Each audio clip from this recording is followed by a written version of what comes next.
Hello again, and welcome to Steamy Stories, the podcast where bromance turns bromosexual. Remember, this holiday season, it's all about sharing.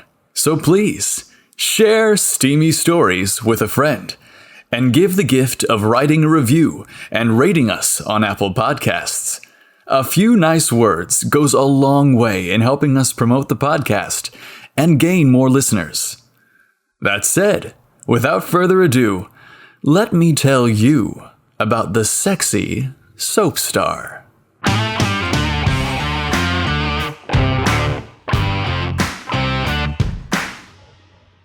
Hudson sat at his computer, putting the finishing touches on a video he was editing. He was a self-taught filmmaker and an aspiring director. He had moved to Los Angeles 5 years earlier to pursue a career as an actor. His thick, sandy blonde hair and green eyes made him a striking and attractive man.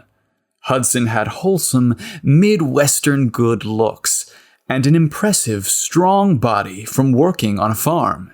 And he was undoubtedly movie star material. But in a town like Hollywood, he was 1 in 1,000 of handsome, muscular men. As Hudson prepared to upload his video online, his ex-boyfriend Todd burst in the door with the usual bravado that accompanied his entrances. "I found the most amazing yard sale in Beverly Hills today. I couldn't help myself. I bought everything they'd sell me. And now all the old stuff in this apartment's gotta go." "Hang on a minute," Hudson exclaimed. "There's nothing wrong with this stuff. We bought all this together. Plus, where'd you get the money to buy all new things?" Todd turned on the charm as he cozied up to Hudson. "Our decor is all so old. I figured we'd split the cost. Listen, babe, trust me, it's stunning furniture." Hudson quickly became agitated, since trust was a luxury that Todd no longer could afford. He sharply replied, "I stopped being your babe when I caught you cheating on me. Plus, I'm only living here until I find another place to go. I'm certainly not planning to sell my furniture or live here much longer." Todd's tone instantly got defensive. "Well, it's been 6 months since we broke up, and you're still here. If you want to continue living here, I'm going to redecorate, and you need to pay for half of it." Hudson was again reminded why he ended it with Todd, who was a narcissist and selfish to the core. Hudson hated the fact that he was stuck living with his ex-boyfriend. Todd knew that he couldn't afford his own apartment, and finding a new roommate would take a while. Hudson suppressed his agitation and replied in a calm voice, "Can I at least see the stuff you plan on buying? If I'm coming up with half the money, I'd like to know at least what I'm paying for." Todd knew he won the argument and was happily making a small concession so that he could get what he wanted. "Here's the address to the yard sale. The gal who is selling the stuff's name is Sarah. Just ask her to show you what I had put aside for me." Hudson knew his choices were limited. Best to see what Todd bought and how much this redecoration is going to cost me. Maybe I can strike a better deal. Hudson jumped into his old Jeep and began following the GPS into the heart of Beverly Hills. The apartment buildings soon disappeared, being replaced by sprawling, beautiful homes. Luscious green lawns, palm tree-lined streets, and expensive cars became a common sight. Finally, he arrived at his destination. Could this be the place? Hudson wondered as he pulled up to a magnificent house. He swallowed hard as he approached the door. These people are wealthy. Why would they be interested with the few measly dollars a garage sale would get them? A mighty bang from the brass knockers on the door signaled that he was at the entrance. Hudson was convinced that this magnificent house couldn't possibly be selling things cheaply on the front lawn. Todd either gave him the wrong address, or he sent him on a wild goose chase, just to mess with him. The grand wooden door swung open, and rather than a flirty young woman as expected, stood a ridiculously hot young man. Hudson needed to catch his breath. He had seen his share of gorgeous studs in Hollywood, but this guy was next level gorgeous. "Hi, can I help you?" the smoldering stranger asked. Hudson fought to regain his composure.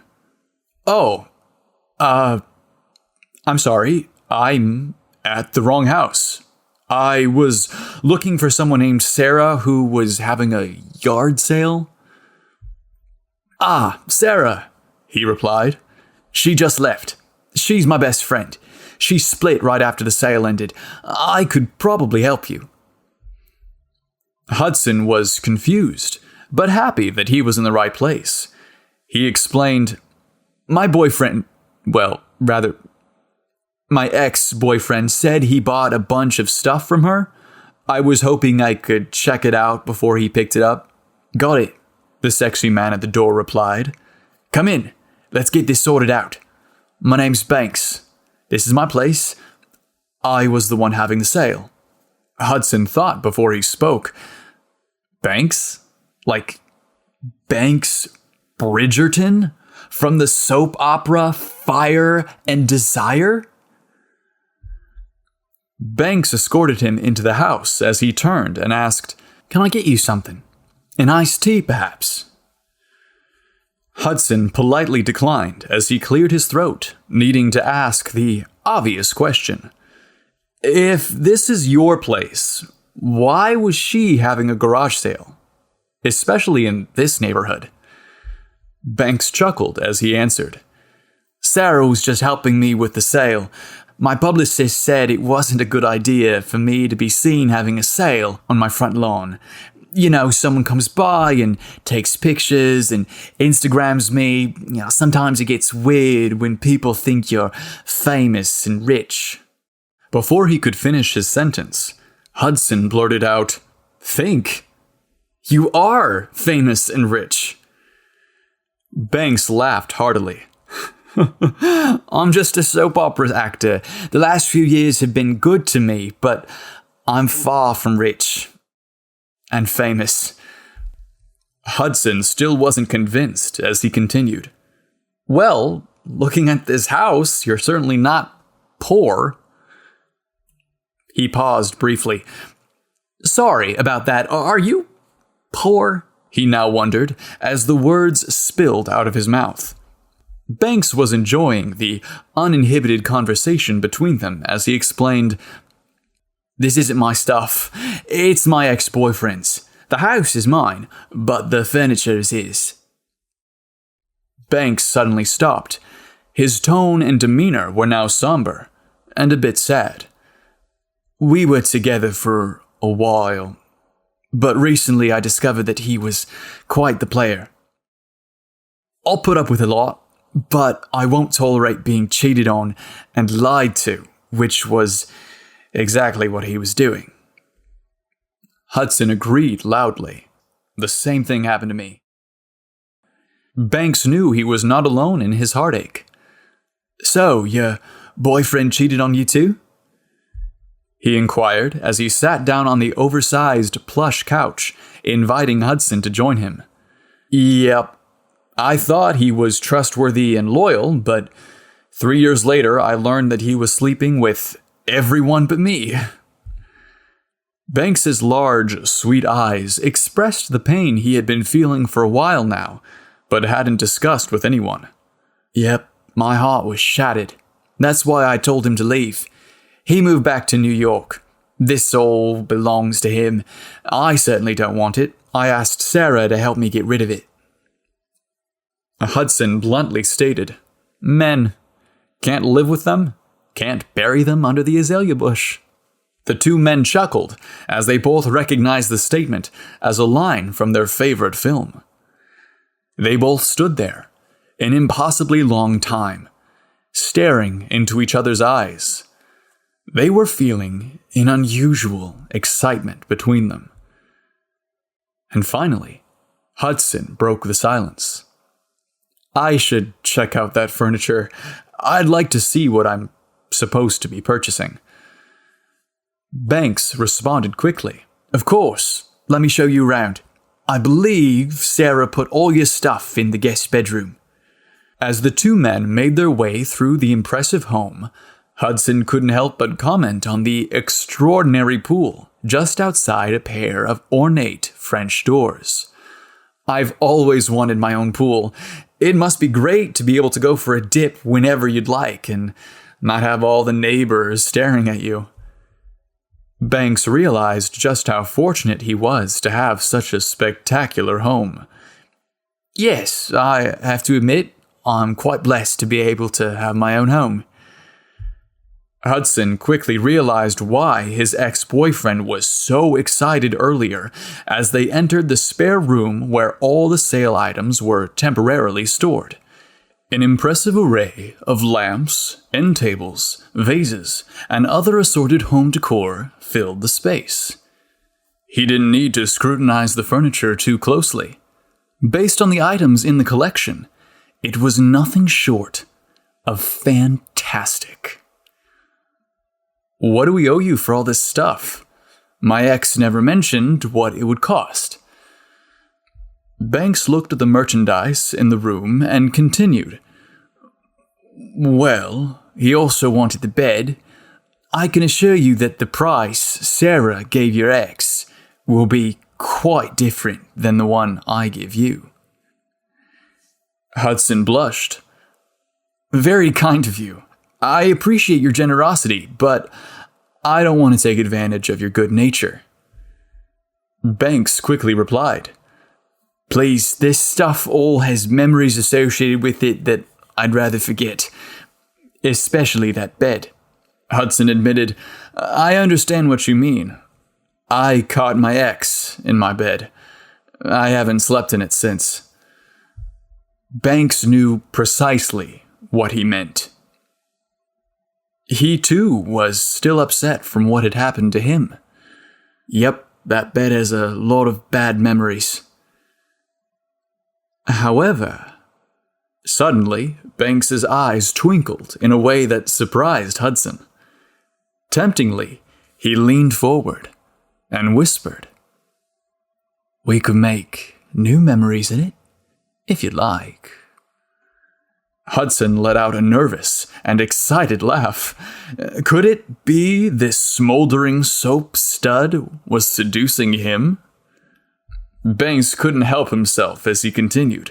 There was something about Hudson that he felt remarkably refreshing, honest, and sexy. "Do you have anything planned for this evening?" "Actually, now? I was just about to order dinner. I'd love the company if you're available to join me." Hudson was surprised at the unexpected invitation, but excited at the promise of getting to know this sexy man better. He replied with a shy smile, "Does dinner include a dip in that beautiful pool later?" Banks wasted no time in answering, "Yep, but you must know that pool has a very strict dress code." Hudson knew that Banks was full-on flirting with him, so he decided to tease back. "I have to warn you, I don't have an extensive wardrobe." Banks winked as he replied, "That's okay.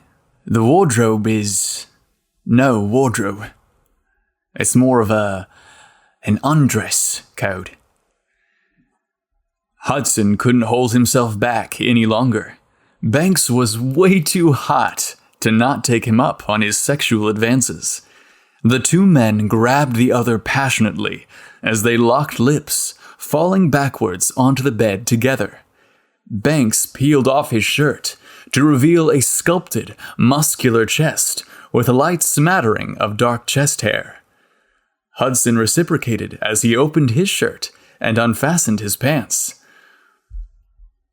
Banks stated with a heavy breath as he too peeled off his jeans, "I have a feeling that I'm going to want to keep this bed after tonight, as well as the man that's currently in it." That night, the two men not only made wonderful new memories in that bed, but also waited for dawn to arrive in the hot tub.